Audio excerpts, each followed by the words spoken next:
Olá, boa tarde. Veja os destaques do portal da Assembleia de hoje. Presidente da Assembleia Legislativa, o deputado Otelino Neto, se reúne com o secretário de Saúde do Estado para anunciar a implantação de policlínica em Santo Inês. A ANEEL volta a suspender fornecimento de energia por falta de pagamento. Diálogos Insurgentes discute o fascismo no cotidiano dos brasileiros. Lojistas se preparam para as vendas do Dia dos Pais. E mais, projeto de lei que cria fundo de apoio aos povos indígenas deve assegurar políticas públicas para as minorias no Maranhão. É agora no portal da Assembleia.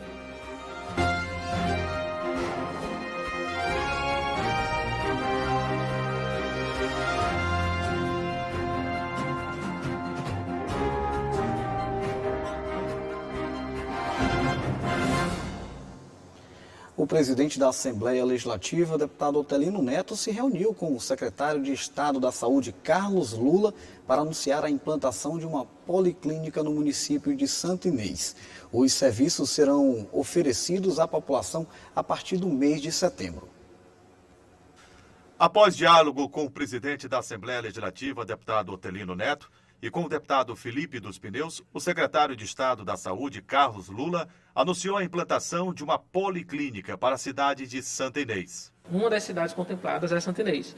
Então a gente vai ter lá na policlínica a estrutura de consultas e exames especializados, do que a região ainda não dispõe, que passarão a ser ofertados de maneira gratuita. Então a gente vai ter exames mais caros, a gente vai ter especialidades que não tem na região, que passarão a ser ofertados na policlínica. O equipamento vai aproveitar a estrutura do hospital de campanha instalado no município para o combate à Covid-19.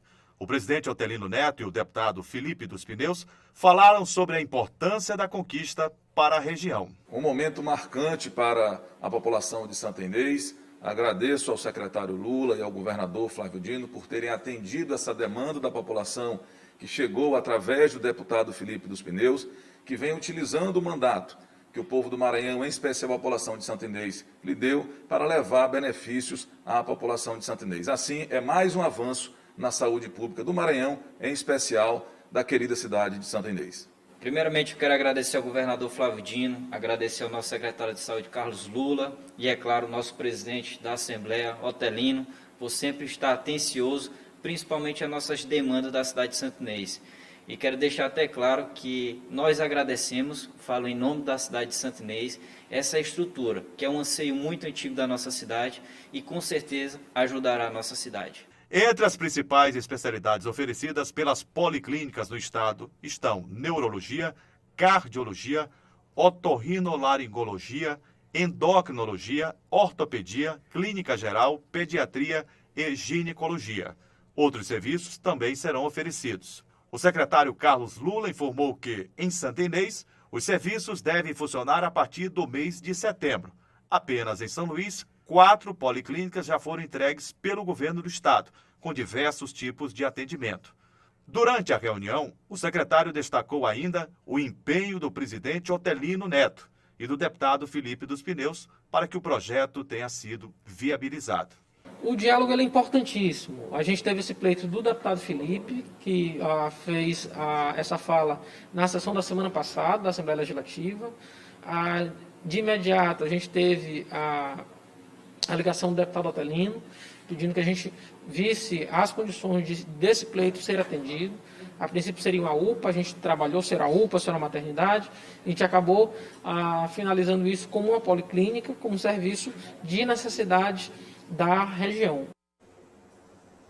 A Agência Nacional de Energia Elétrica anunciou que vai voltar a suspender o fornecimento de energia em casos de inadimplência.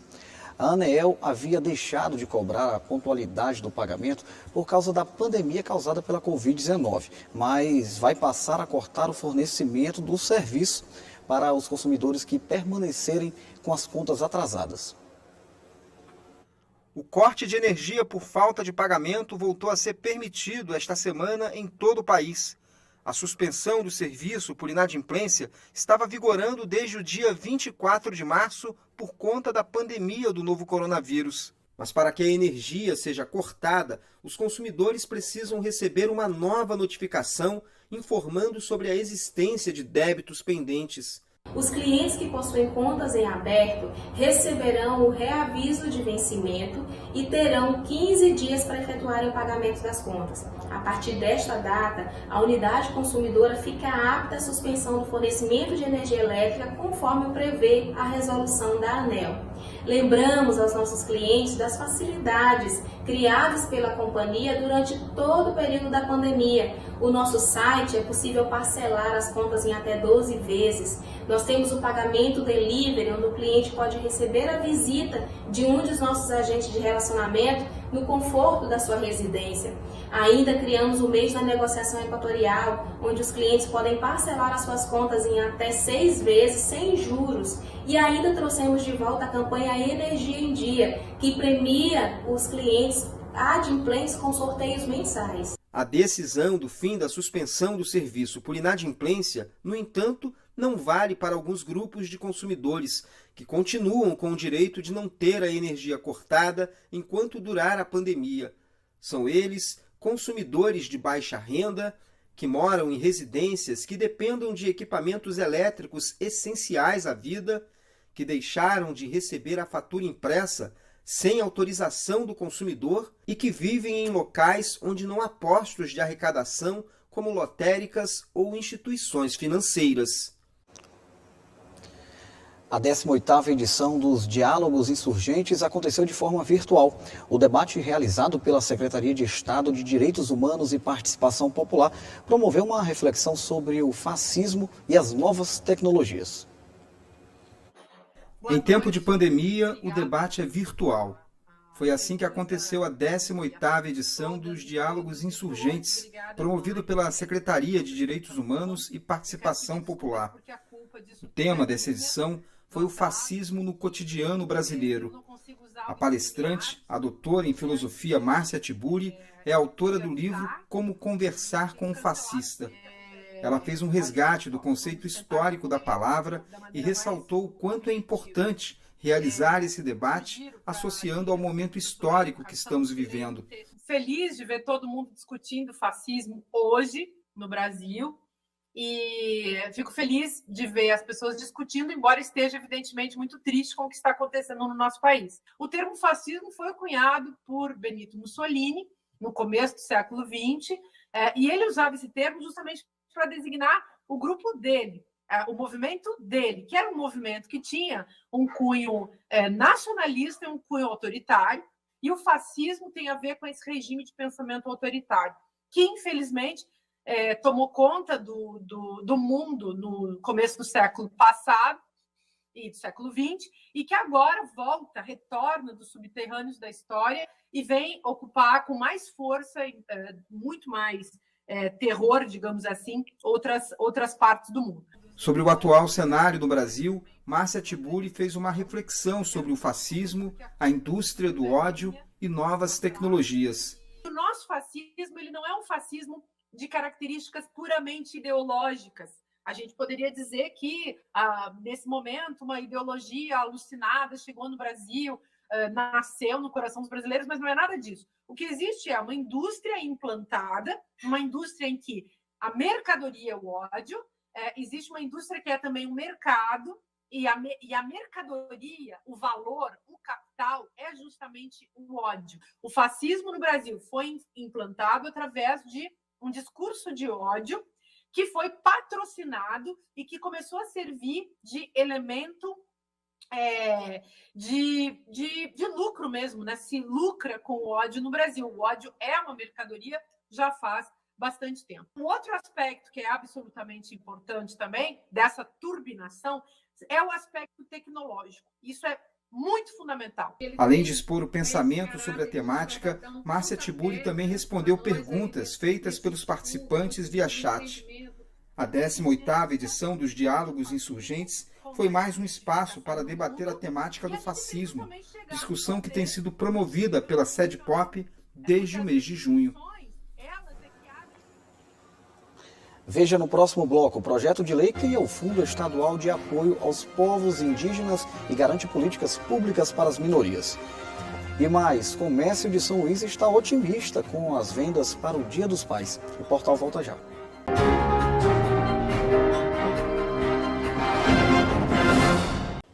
Um dos setores mais afetados pela pandemia da Covid-19 foi o comércio.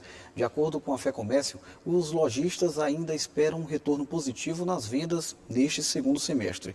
E o Dia dos Pais pode ser uma boa oportunidade para que os comerciantes possam lucrar mesmo em tempos difíceis. No maior centro comercial da capital maranhense, o movimento de consumidores é grande, ainda mais com a aproximação do Dia dos Pais e a busca pelo presente para quem se ama tanto. Esta não é a data mais importante para as vendas no comércio brasileiro.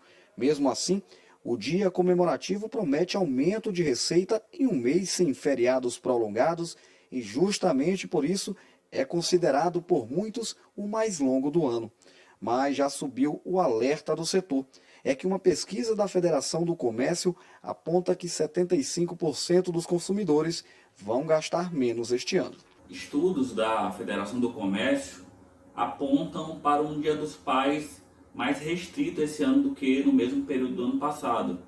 O índice de intenção de consumo das famílias de São Luís, que foi medido nesse último mês de julho, mostrou que a intenção de consumo recuou 51% em relação ao mesmo período do ano passado, o que vai impactar de forma bastante acentuada nas vendas para o Dia dos Pais que já se aproxima. Mesmo com a reabertura do comércio pelo decreto estadual que regulamenta os setores econômicos durante a pandemia e com tantos consumidores nas ruas, o superintendente da FEComércio detalha a pesquisa e mostra por meio de números que será um Dia dos Pais diferente em 2020. Alguns indicadores mostraram maior pessimismo do consumidor ao longo desse mês de julho. A exemplo da perspectiva de consumo atual, que recuou 19% na passagem de um mês para o outro. A questão da avaliação do consumidor com relação à sua renda familiar também recuou 18%. E as perspectivas futuras de consumo das famílias também recuou 18% numa avaliação de junho para julho. É preciso destacar que os estudos da FEComércio já mostravam em junho um recorde histórico de desaceleração da intenção de consumo. A gente já tinha um nível de intenção de consumo o mais baixo desde 2010. Apesar da sinalização de recuo nas vendas, os lojistas se preparam para a data simbólica. Nesta loja que vende equipamentos eletrônicos e acessórios, se acredita no apelo de vendas que estes produtos têm, mesmo em tempos difíceis, como durante a pandemia. A nossa expectativa é de otimismo, porque sabemos nessa questão da pandemia, né, que teve os produtos, eles têm sofrido às vezes um aumento, e nós aqui do Rede iPhone, a gente tem um comprometimento com o cliente, que a gente sempre busca oferecer esse produto de qualidade e um preço também acessível. Nas ruas, os consumidores não estão querendo falar muito, e quem ainda não comprou o presente, aproveita a TV para homenagear o pai. Pai, feliz Dia dos Pais, você é o melhor pai do mundo. A Assembleia Legislativa do Maranhão aprovou em segundo turno o projeto de lei do Executivo que cria o Fundo Estadual de Apoio aos Povos Indígenas. De acordo com a Secretaria de Estado de Direitos Humanos e Participação Popular, a aprovação do Fundo Estadual vai garantir a implantação de políticas públicas para as minorias e o combate às desigualdades. O projeto de lei que cria o Fundo Estadual de Apoio aos Povos Indígenas é de autoria do Poder Executivo e foi aprovado em segundo turno na Assembleia Legislativa do Maranhão. O projeto segue agora para a sanção do governador Flávio Dino. De acordo com o secretário de Direitos Humanos e Participação Popular, Francisco Gonçalves, quando o Fundo Estadual de Apoio aos Povos Indígenas começar a funcionar, vai ser possível melhorar as políticas públicas para a população indígena maranhense. A decisão da Assembleia Legislativa de aprovar o Fundo Estadual de Apoio à População Indígena no Estado, ela representa uma das formas de efetivação das políticas públicas para a população indígena no Estado do Maranhão. O governador Flávio Dino já a partir de conversações com as organizações indígenas, já tinha aprovado o Plano Decenal de Políticas Públicas para os povos indígenas, e agora, com a iniciativa do Executivo, a Assembleia aprova o fundo, isso instrumentaliza, cria condições, inclusive, para a captação de recursos junto à iniciativa privada, junto às organizações públicas e amplia as possibilidades de financiamento das políticas públicas para povos indígenas no Maranhão. O secretário destacou também o alinhamento entre o Executivo e o Legislativo Estadual ao reconhecer os direitos das minorias que mais sofrem com as ausências de ações de combate às desigualdades. Eu cito como exemplo tanto temas polêmicos, novos temas que surgem no debate, como o nome social, que a Assembleia aprovou, como mais recentemente os fundos para pessoa com deficiência e o fundo agora para a população indígena. São todas medidas importantes que mudam a vida das pessoas, melhoram as condições de vida das pessoas e torna de fato relações possíveis no Estado do Maranhão de respeito à Assembleia, de respeito ao Executivo. O portal da Assembleia fica por aqui. Para rever as reportagens de hoje, acesse o site al.ma.leg.br/tv. Boa tarde para você e até amanhã.